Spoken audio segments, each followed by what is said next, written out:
Selamat siang Bu Nini. Bolehkah saya? Selamat siang Pak Wahyu. Tumben, ada apa Pak Wahyu? Boleh enggak saya meminta waktunya sebentar Bu? Oh, Saya mau nggih Pak, monggo. bercerita tentang apa yang saya rasakan akhir-akhir ini loh Bu di kelas. Oh iya Pak, ada apa ini Pak? Ini Kelasnya Bu Nini, kenapa? Bu Nini, ya mohon maaf sebelumnya nggih. Nggih. Akhir-akhir ini loh saya merasa murid-murid di kelas itu kurang antusias ketika saya memberikan pembelajaran. Selain itu jumlah prosentase pengumpulan tugas anak-anak itu berkurang dari yang sebelumnya itu bisa 100%. Oh, iya Pak. Loh, bukannya jenengan guru Sekarang PJOK ya Pak hanya ya? tinggal 40%. Jadi kalau diratakan itu Biasanya dari jumlah guru PJOK itu iya guru PJOK tanpa saya, mohon maaf masalah Pak. ya. Kalau setahu saya kan ketika waktunya PJOK anak-anak itu selalu senang, selalu semangat. Itu kan kalau di kelas Bu. Ini kan itu kan kalau di luar kelas. Oh, Ini kan di kelas Bu. Beda lagi. ternyata setiap Iya, pelajaran tetap ada tantangannya ya Pak ya. iya Bu. Jadi yang saya harapkan dari pembicaraan kali ini adalah solusi atas permasalahan yang saya alami di kelas itu. Oh, nggih. Menurut jenengan, kan kalau di luar kelas anak-anak semangat. Nah, kalau ini di kelas, kenapa Pak? Kok seperti itu? Anak-anak kurang antusias itu kenapa? Sama pelajaran jenengan. Ya mohon maaf ya, ini kalau saya analisa sendiri ya, yang menyebabkan murid-murid saya kurang antusias itu yang pertama ya, pembelajaran saya itu terlalu membosankan tuh. Yang pertama, yang kedua monoton. Artinya monoton itu saya hanya menyampaikan materi saja tanpa ada selingan, ada ice breaking, ada kesempatan bertanya untuk anak. Terus yang ketiga, saya kurang menggunakan media ajar Bu. Dan yang kedua, yang berikutnya saya tidak pernah memberikan kesempatan anak untuk bertanya tadi itu Bu. Sehingga anak tidak bisa aktif dalam pembelajaran yang saya sampaikan ketika di kelas. Itu alasan kenapa nggak antusias Pak ya? Menurut penelitian jenengan lah, kalau seperti itu kira-kira apa yang bisa membuat anak-anak itu antusias dalam pembelajaran di kelas Pak? Mohon maaf ya, ini kalau menurut saya Bu, setelah saya tadi menganalisa itu, mengidentifikasi masalahnya itu, murid saya ini sebenarnya menginginkan pelajaran yang lebih asik, lebih menyenangkan, tidak monoton, dan tentunya tidak membosankan. Ini kalau di kelas memang saya kurang bisa menguasai kondisi di kelas Bu. Artinya beda lagi kalau di lapangan Bu, karena memang basically seorang guru PJOK itu lebih menguasai lapangan daripada di kelas. Itu Bu. Oke. Terus rencana jenengan kalau apa bisa membuat anak-anak tidak bosan ketika di kelas itu seperti apa Pak? Yang pertama Bu, mungkin saya harus memberikan pembelajaran yang terpusat pada murid. Itu yang pertama. Yang kedua, saya akan meminta siswa untuk aktif lagi dalam pembelajaran. Terus kemudian saya akan memberikan ice breaking. Ice breakingnya nanti bisa berupa permainan yang sering saya lakukan di luar kelas. Terus bisa anak-anak saya ajak bernyanyi, ataupun mungkin dengan games-games yang sering saya lakukan di luar Bu. Dan juga mungkin yang paling penting ini kayaknya media ajar Bu. Ini anak-anak kan pemahamannya kan beda-beda Bu. Ada yang suka poster, ada yang suka mendengarkan musik atau melalui suara, dan juga ada yang suka melihat pemahamannya melalui video itu ada juga Bu.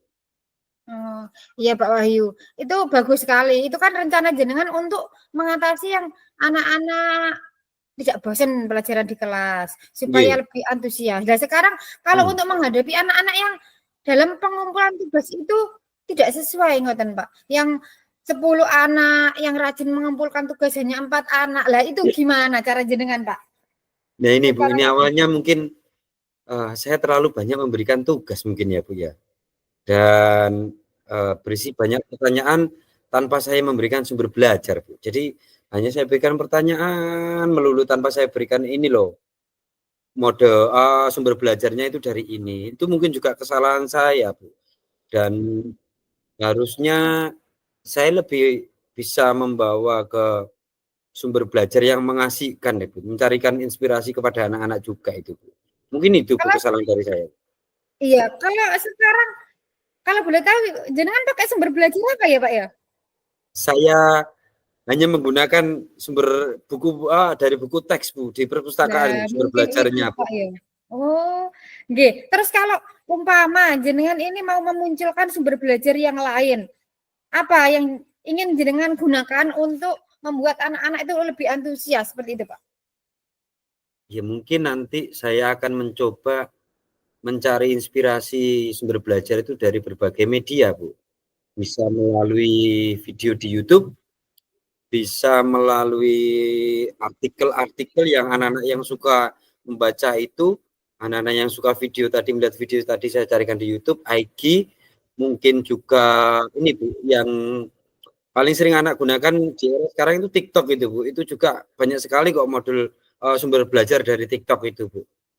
Oh, bagus sekali Pak. Sebenarnya rencana jenengan untuk membuat anak-anak lebih antusias itu dari menggunakan YouTube, TikTok itu tadi, itu menurut saya juga bisa membuat anak-anak lebih antusias. Terus sekarang rencana yang pasti yang akan jenengan lakukan untuk meningkatkan antusias belajar di kelas supaya tidak bosen, terus anak-anak juga semangat mengerjakan tugas. Itu kira-kira jenengan mau melakukan apa, Pak? Ini Rencana Bu yang ya, ini langkah pertama yang akan saya lakukan yaitu merancang pembelajaran yang menyenangkan dengan menggunakan media pembelajaran yang sesuai dengan karakter siswa tadi.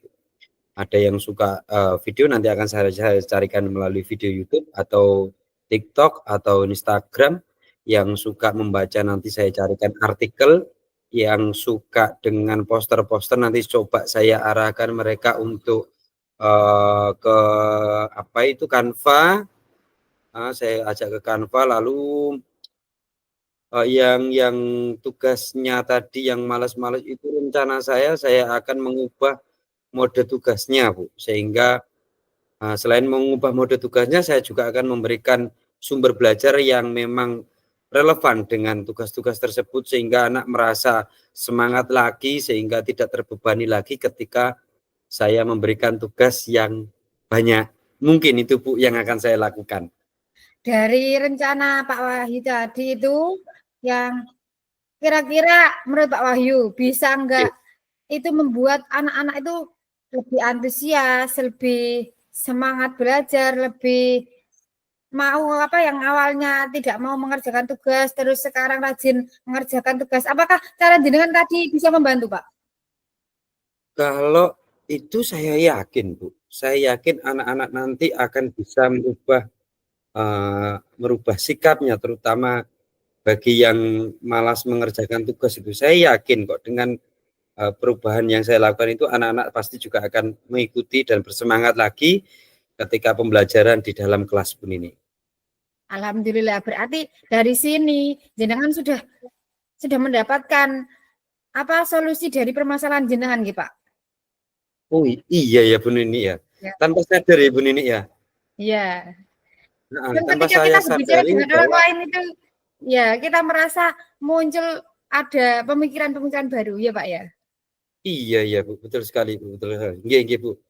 Nah, dari situ, dari rencana yang sudah Bapak susun tadi, terus sekarang komitmen jenengan bagaimana? Apakah benar-benar akan jenengan lakukan? Terus umpama jenengan lakukan, akan jenengan mulai kapan? Saya berkomitmen Bu, karena ini juga untuk anak-anak bangsa, dan saya akan segera melaksanakan apa yang sudah saya rencanakan tadi secepatnya, paling tidak besok. Ketika pembelajaran di kelas 5 itu akan saya terapkan kepada siswa di kelas 5 tersebut, Bu. Semoga saja bisa diterima dengan baik oleh anak-anak sehingga bisa merubah pola belajar dari anak-anak di kelas 5, Bu. Alhamdulillah ya Pak ya, berarti jenengan sudah mendapatkan solusi, terus jenengan juga sudah niat untuk berkomitmen menjalankan solusi tersebut, jenengan juga sudah berencana untuk mulai besok menjalankan itu. Semoga rencana jenengan semuanya berjalan dengan lancar, kemudian bisa menghasilkan sesuatu yang sesuai dengan tujuan jenengan. Amin, Bu. Apakah sudah cukup, Cak, untuk obrolan hari ini? Iya, Bu. Kayaknya sudah cukup. Terima kasih banyak ya, Bu Nini ya. Lain waktu kalau saya mau sharing lagi, mohon Bu Nini bisa meluangkan waktunya sebentar, paling tidak 10 atau 15 menit lah, Bu, untuk saya berbagi dengan jenengan sehingga kita bisa mencari solusi, terutama saya sendiri yang akan mencari solusi untuk masalah saya sendiri. Terima kasih banyak Bu Nini. Mohon maaf. Pak, sama-sama. Mari Bu Semoga Nini memberikan manfaat kepada kita berdua. Amin. Mari Bu Nini ya, terima kasih. Sama-sama Pak. Waalaikumsalam.